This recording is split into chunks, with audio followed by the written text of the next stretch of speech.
الرحيم رب اشرح لي صدري ويسر لي امري واحلل عقدة من لساني يفقهوا قولي بسم الله الرحمن الرحيم السلام عليكم يا نبي الله يا فاطمة الزهراء وعلي وحسن وحسين وسيا وبكر وموسى رضا والتقي ونقي والعسكري والحجة المهدي أجل الله تعالى فرجه الشريف السلام عليكم. Me recomiendo a mí mismo y a vosotros hermanos el temor y la piedad de Dios. Rabbi Eshra le voy a hacerle hambre o alguna tamizar o cable. Inshallah el próximo viernes tendremos así más o menos larguito hasta las 12:30 que no se pudo terminar. Es realmente la religión hoy en día, el opio y cadencia en los países latinoamericanos. Es mi ensayo como sociólogo que lo hice, inshallah, y vamos a resumirlo lo más pronto, lo más, pero mínimo es 1 hora. Entonces, inshallah, es la religión, el opio del pueblo, es la religión islámica, el islam, realmente el opio del pueblo, inshallah. Para el próximo viernes, inshallah, tendremos un resumen muy bonito y demostrativo por qué el islam no es el opio del pueblo, en ningún momento fue ni será. Exactitud científica del Corán. La exactitud científica del Corán sorprende a un profesor de la Universidad de Toronto. Este mensaje es basado en un artículo titulado Los toques de luz de la embriología humana en el Corán y el Hadith, por el Dr. Keith Moore, profesor de anatomía y presidente del departamento Facultad de Medicina en la Universidad de Toronto, 1982.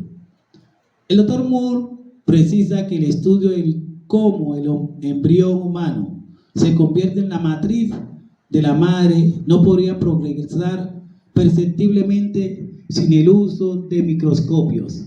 Los microscopios no fueron inventados hasta el 17 siglo de la era común y no fueron utilizados en este campo de estudio hasta el 18 siglo.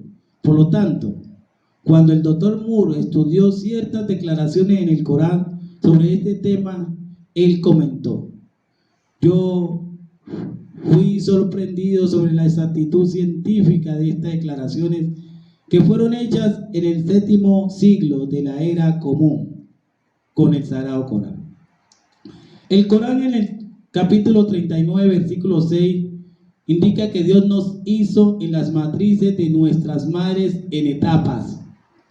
El Dr. Moore comentó: la realización que el embrión desarrolla en etapas en el útero no fue discutida ni fue ilustrada hasta que el siglo XV de la era común.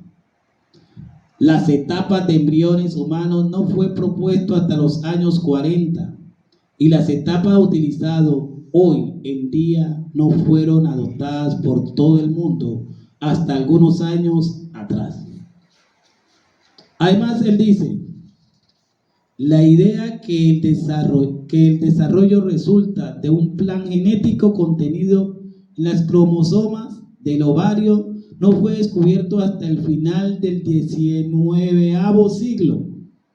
El verso del Corán 80:18 implica claramente que el nutfa, es decir, la gota inicial del líquido, contiene el plan o el modelo para las características futuras del ser humano en desarrollo. El Corán, capítulo 23, versículos 2 y 16, indica que hay un retraso o un boquete entre dos de los primeros tiempos del crecimiento. ¿Cómo compara eso con el conocimiento científico moderno? Notable. Dice el Dr. Moore: es establecido que hay un retraso en el desarrollo del embrión durante la implantación. El acuerdo entre el retraso o el boquete en el desarrollo mencionado en el Corán y el índice del cambio lento que ocurre durante las segundas y terceras semanas es asombroso. Estos detalles del desarrollo humano no fueron descritos hasta cerca de 40 años de atrás. Que el acuerdo que él ha encontrado en las declaraciones coránicas puede ayudar a cerrar el boquete entre la ciencia y la religión, para las cuales ha existido así muchos años.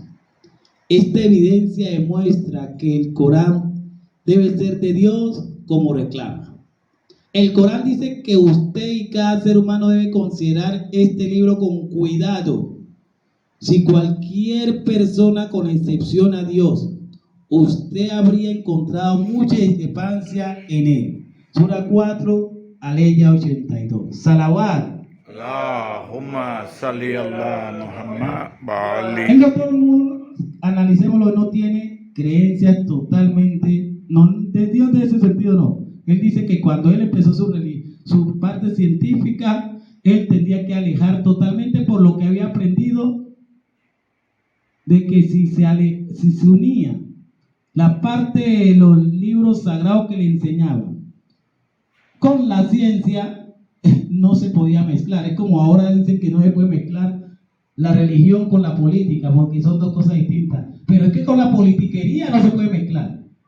Pero es que la política tiene que ser unida a la religión, como nos enseñó Dios con el profeta José, cuando lo mandó a Egipto e hizo una buena administración y le enseñó al faraón cómo se tenía que gobernar. Eso es, la religión y la política tienen que estar ahí. Yo cómo le voy a exigir a un alcalde corrupto y decir que es corrupto. ¿Y qué es corrupto? La palabra corrupto. Es ladrón. ¿Y qué es ladrón?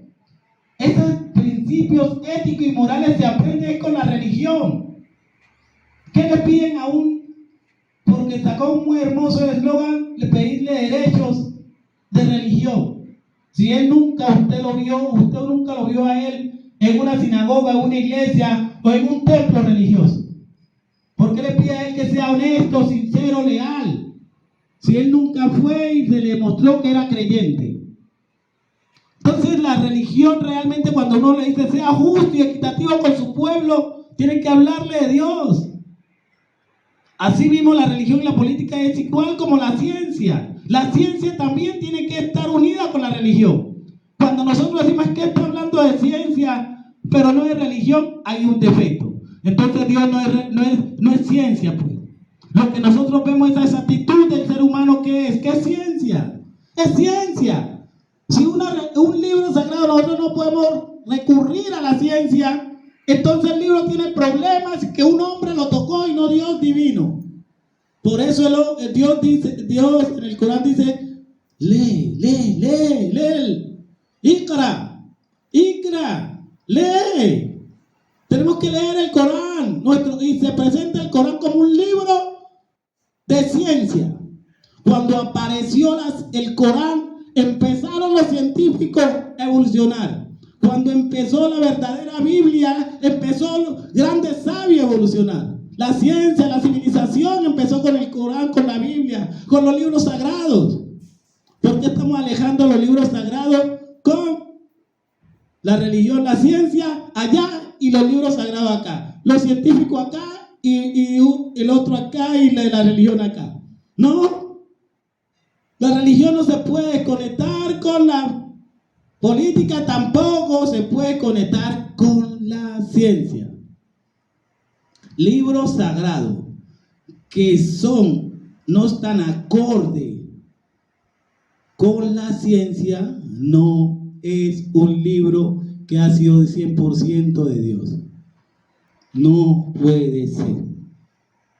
No, Dios no se puede equivocar por ratos. Y Dios vio al hombre y se arrepintió. Dios vio al hombre y dijo, ¿por qué creé al hombre? Y Dios creó al hombre y al final vio que era bueno. Dios vio al hombre como un resultado. Dios es kun y akun, sea y es. Dios no espera nada. Lo único que espera algo somos nosotros, los inválidos, los enfermos, los discapacitados. Es que esperamos resultados. Dios no hace al hombre y espera cómo ha sido. Y por Dios, cuando vio cómo se comportaba la familia de Noé, Dios se arrepintió y dijo, me arrepiento de haber creado al hombre. Y después cuando nota nuevamente que como es Noé con él, dice, oh, me arrepiento de haber maldecido a mí mismo. No, ese no es Dios. Dios debe ser correcto, justo. Y lo otro más grande, cuando Dios manda un mensajero en lógica, por eso tenemos a Avicena. Avicena es el hombre de ciencia, de filosofía, porque la filosofía que decía que también era pecado. Un verdadero filósofo tiene que filosofar, tiene que hablar de lo que es la ciencia y el conocimiento. Entonces, la ciencia se tiene que hablar. Los filósofos, Avicena, tienen que pensar la grande sabiduría. Entonces, nosotros en el Islam se contrarresta. Se debe hablar de la religión, se debe hablar también de la ciencia y salir. Avicena cuando se encontró que hace mucho tiempo no se podía abrir a mirar por qué muere alguien. Y Avicena dice, pero ¿por qué no puedo abrirlo? Y cuando se encuentra que el Corán dice que analiza, que estudia el ser humano. Es cuando dice que por eso se incentivó, cuando vio el Corán, cómo lo incentivaba a estudiar el ser humano. Y si se muere alguien de enfermedad, ¿por qué no tenemos que estudiarlo para que otros no mueran de lo que murió? Y hasta el día de hoy hay libros especiales de Avicena que seguimos leyendo. Los médicos siguen estudiando el libro más hermoso de Avicena. Y si vamos por Averroes con la matemática, astronomía, queda uno sorprendido. Y si vamos a hablar de la ética y la forma del alfabeto, cuando vamos a estudiar de cómo se debe hablar, cómo se debe, en todas las partes de las lenguas del idioma, encontramos las grandes sabidurías de los libros que nos han dejado. Nunca han sido los libros sagrados, deben de ser el opio del pueblo. El que diga que el libro sagrado ha sido opio del pueblo es porque tomaron a otro libro como referencia, pero no han tomado como referencia el libro, el Corán. Los exhorto. Y el Corán mismo dice, quien traiga una ley similar a esta, pues que gane.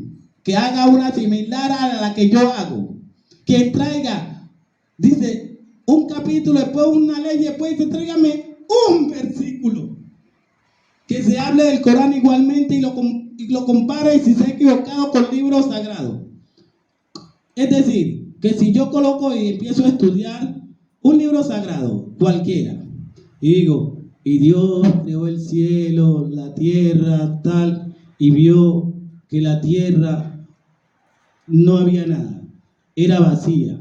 Y entonces dice, hombre, ¿cómo dice tal lugar que la tierra era vacía, pero sí había agua, cielo, tierra? Si tiene tierra, tiene cielo, tiene todo, ¿cómo vamos a hacer vacío? Porque hoy se encuentra que algo vacío es porque no hay nada. Y si hay agua, hay tierra, hay todo, hay hidrógeno, hay oxígeno, hay todo, entonces no es vacío.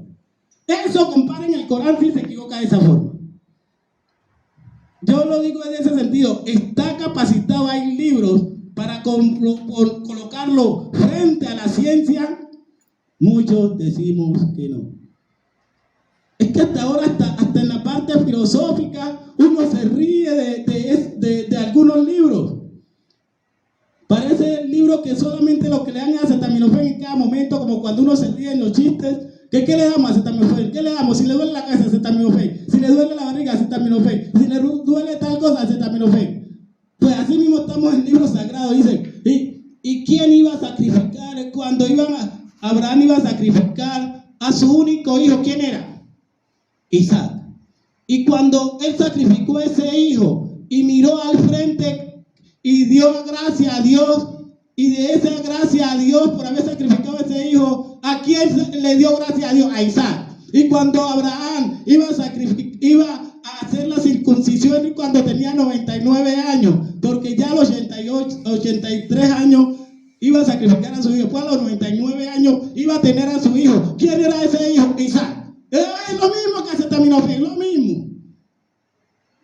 Entonces, de ese sentido, ¿cómo podemos entender Entonces muchos, que el próximo viernes vamos a hablar por qué Durkheim y muchos otros, y en especial el hombre que fue muy grande hoy en día y que decimos Marx, que dice que la religión es el opio del pueblo, y realmente parece así. Un Dios totalmente muerto. Alguien le dice, ay, ¿qué? Hoy le diga, alguien está sabroso, usted que un ejemplo. Y nos digan, hermano, ¿y qué te pasó? No, yo me he convertido a la religión. Sí, ¿y qué pasó? No, y uno lo ve triste, vestido de negro, así, con un libro metido aquí. ¿Y esto qué? ¿Qué le pasó? No, yo no tomo, yo no bailo los sábados, yo soy... un Dios muerto. ¿Quién quiere ser ese Dios? Si usted es creyente y es creyente hoy, aceptó a Dios, Dios es vivo, tiene que vivir, levantarse, moverse, saber que Dios si tira el sustento lo tira, y si llega, por mucho que lo tire del cielo, le va a llegar allá arribita, a la terraza. Usted tiene que subir escalera para poderlo. Bonito, hermoso, simpático, sonriendo. Y entonces el que es musulmán, el que es cristiano, católico, tiene que mostrar alegría, no tristeza. Tristeza porque yo no tomo alcohol. Tristeza porque yo no bailo los sábados. Tristeza porque me comporto con mis hijos de la mejor forma y porque no le pego a mi esposa. Tristeza porque no le pego a mi esposa, a mis hijos y no los maltrate. Tristeza porque yo le puedo saludar a mi vecino y puedo estar con ellos como contento y hablar de lo mejor. Hace poco iba pasando y me dice uno que está muy feliz a su manera. Me dice, vecino, vecino, hombre, venga. Ay, ¿cómo hago con usted, hombre? Yo quiero que usted sea feliz conmigo, pero me habla solamente cuando está tomando. Venga, ¿qué hacemos, hombre? Toma su niña. Usted sabe, sí, ya sé que no toma. ¿Qué hago con usted para que sea feliz? Vecino, no hay problema. El domingo, un día especial que usted quiera, deme un buen sancocho y me lo como. Me lo como sabroso, con usted frenteado. Ah, un sancocho que usted quiere. ¡Claro! Luego tiene como 4 años, todavía no me invitó al sancocho. Está criando la gallina. Entonces, ¿qué creen que yo no soy? Soy feliz. Porque un sábado que fue tomando y domingo y el lunes como amanece. Matado. Como ellos dicen, tienen un nombre hasta para decir eso cuando amanecen así. Y sin plata y sin nada. Entonces, ¿qué? Eso es felicidad. La vida que es tan corta y que matándose con marihuana, con perica, con todo. Una vida tan cortica. Y los hombres. Digo hombre porque es que a nosotros nos tienen que parar algo para poder disfrutar. Y cuando el alcohol es la cosa más dulce que hay. Y lo otro, y lo más frío que hay. No hay cosa más fría que el alcohol. Entonces cuando uno le pide derecho a lo que no quiere disfrutar, venga, párese. Y ahí acá le dice, ¿a dónde? ¡Ey! ¿Dónde? Esto es de acá, cerebral. Entonces gocemos, seamos felices. En todo sentido, a su esposa hágala feliz. Pero si usted está tomando, ¿cómo va a hacer feliz a su esposa? ¿Cómo va a ser feliz usted? Esta vida tan corta, máximo a la edad promedia de un ser humano es 80 años. Es decir, a mí ya que me faltan 20. Para que me diga que yo soy un hombre decrépito. Entonces es tan corta la vida y en cuánto tiempo pasó rápido. Seamos felices, contentos y buscar a Allah, a Dios Altísimo. Bismillahirrahmanirrahim. Wala asrina al-insana lafi khusr illa alladhina amanu wa amilu salihati wa tawassaw bil haqqi wa tawassaw bis sabr.